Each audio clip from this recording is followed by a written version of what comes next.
एक बात अपने जीवन में सदा उतार करें। घर में अगर तुलसी का क्यारा है तो तुलसी महारानी हमें ये बता देती है कि हमारे घर में सुख आने वाला है कि दुख आने वाला है। जैसे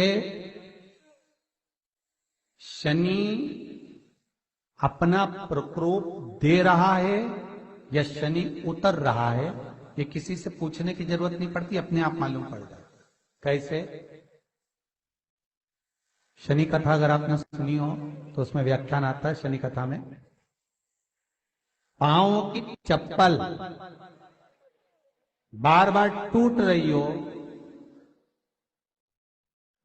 कमर से नीचे जो वस्त्र पहने हो वो फट रहे हो, कहीं पजामा है, धोती है, आदि वस्त्र हैं, कपड़े हैं, वो अपने आप फट। आज के जमाने में तो फटे फटाए पहनते हैं लोग, फैशन। उसकी गारंटी नहीं है, उसका हम वर्णन नहीं कर रहा। हम जब पहनते हम समझ जाते हैं इसको शनि तो ऑलरेडी लगा ही हुआ। जब उनका घुटना घुटनी सब फटा हुआ दिखता है तो उसमें लग जाता है कि शनि पहले से लग गया बापड़ा, उनके पहने से तो मालूम पड़े। शनि का नियम है, शनि कथा कहती है पांव की चप्पल बार बार टूट रही हो, घिस गई हो, बद्दी टूट रही हो, कुछ कर रही हो, और अगर कमर से नीचे जो वस्त्र पहने हो वो अपने आप फट रहे हो, समझ लेना कि शनि पांव से प्रवेश कर रहा, मतलब अपनी प्रखरता शनि दिखा रहा। किसी मंदिर में गए महाराज और वहां जाने पर चप्पल चली गई तो समझ लेना शनि की कुदृष्टि अब पड़ना बंद होना चालू हो गया। कितना सुंदर कहा है महाराज। जूता चप्पल आज के जमाने में तो फैशन हो गई साहब, घर की चप्पल अलग होती है, बाहर की चप्पल अलग होती है। लोग घर में चप्पल किचन तक में पहन के जाते हैं। अरे पानी ले जाओ सीओर से।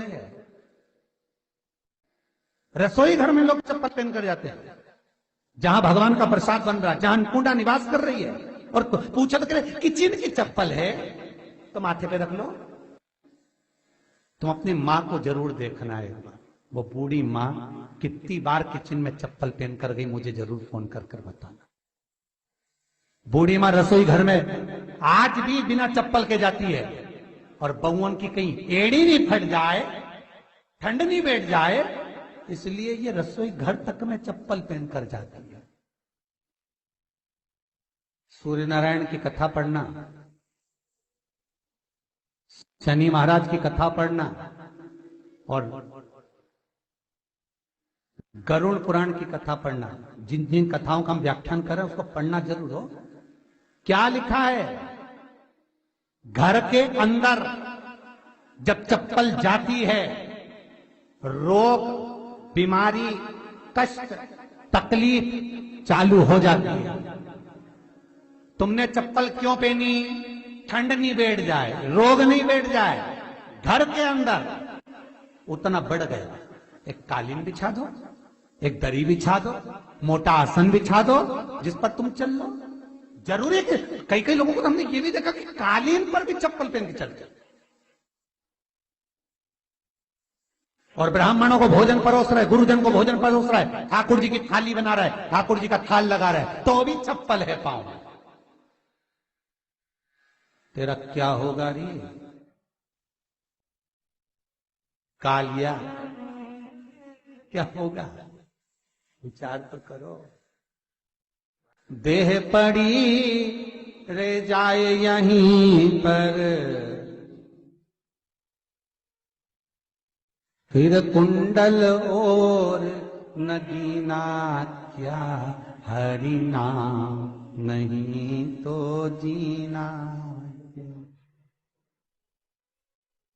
अभी भी सुधर जाओ रे, अभी भी सुधर जाओ, नहीं सुधरो तो सिधर जाओ रे। या तो सुधरो नहीं तो सिधरो, थोड़ा सुधरो। रसोई घर में अन्नपूर्णा रहती है। रसोई घर में शिव महापुराण की कथा कहती है जब भगवान शंकर को मां जगत जननी भोजन करा रही थी, शंकर जी ने वर मांगा था अन्नपूर्णा का। ए अन्नपूर्णे, तुम मेरे घर के बच्चों का भरण पोषण कर रही है। इस मृत्यु लोक में जितने मनुष्य जन्म लेते हैं ये मेरे पुत्र कहलाते हैं। तो अन्नपूर्णा ने कहा, चिंता मत करना भोलेनाथ, जिस जगह पर एक स्त्री, बेटी, कन्या या घर की बहू या बूढ़ी मां भोजन बनाएगी, उस जगह पर मैं अन्नपूर्णा उसके शरीर में प्रवेश करूंगी। और वो रसोई घर नहीं होगा, वो मेरा और तुम्हारा मंदिर कहलाएगा। अब मंदिर में चप्पल पहनकर भोजन का निर्माण करना ये श्रेष्ठता है।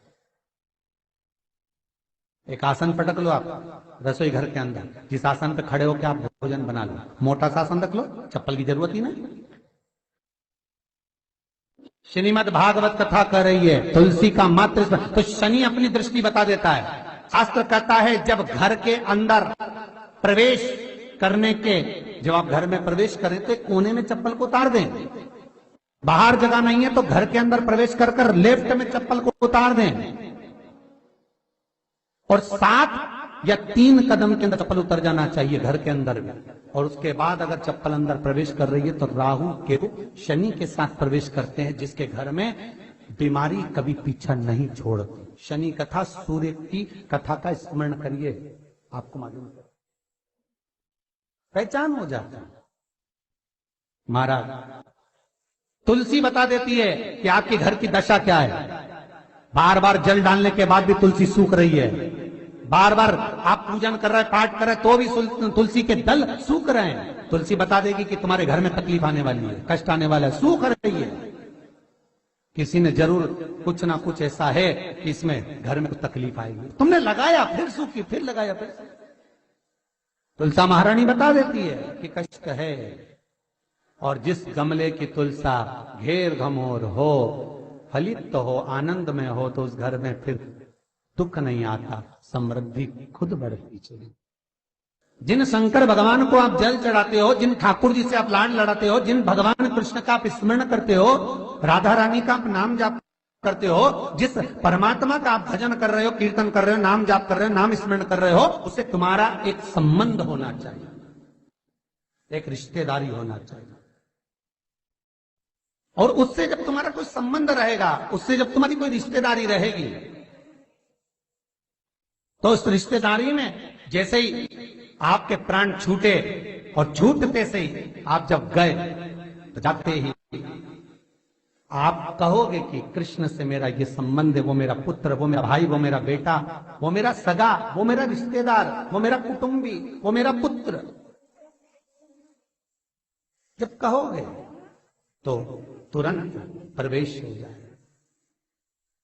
महाराज भगवान से संबंध होना चाहिए। कई लोग भगवान को सवेरे से रिझाने बैठते हैं तो भगवान को बनी बनाई बात कहते हैं, ये पाठ कर लो, ये पाठ कर लो, ये पाठ कर लो, ये स्तुति कर लो, सारा बना बनाया। तुमने अपने दिल से कौन सी स्तुति गाई? तुमने अपने दिल से कौन सा भगवान को निवेदन करा, कौन सा नमन करा?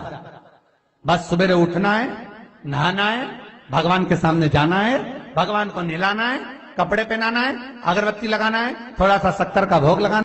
इतने सारे देवी देवता, शंकर जी, राम जी, गणेश जी, सारे देवता, और 2 खुरमा लेके आए, 1 बालूशाही लेके, 2 मठरी लेकर आ गए, 1 मठरी लेकर आ गए, और भगवान को इतनी सी कटोरी में रख